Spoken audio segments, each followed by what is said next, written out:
fonctionnaires de Saint-Pierre-du-Perret, l'un responsable des finances, l'autre des affaires juridiques, reprochent à la directrice de cabinet d'occuper également la fonction de directrice générale des services. Ils accusent le maire de lui avoir accordé une indemnité de 5 000 € au moment de cette prise de double fonction. L'intéressé n'y voit rien d'illégal, mais les accusateurs reprochent aussi au maire d'avoir accordé un logement social gratuitement pendant un an à la compagne du fils de sa directrice de cabinet. L'opposition municipale, sans infirmer ni confirmer les faits, en rappelle la gravité.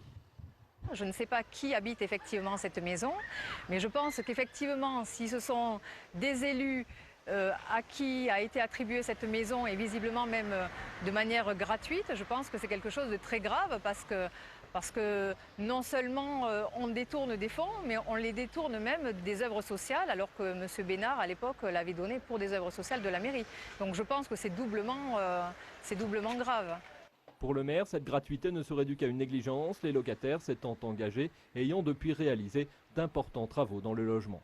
Il n'y a pas eu un logement gratuit, il y a eu un logement qui a été attribué et il y avait un accord pour que les personnes réalisent des travaux, je précise, qui ne sont pas des travaux de papier peint puisqu'ils ont ajouté une pièce supplémentaire, que du fait de cet ajout de pièces supplémentaires, le loyer a été augmenté par rapport aux locataires précédents et que d'ici quelques années, la gratuité qui a été accordée là en échange de travaux, eh bien, elle sera récupérée par la mairie.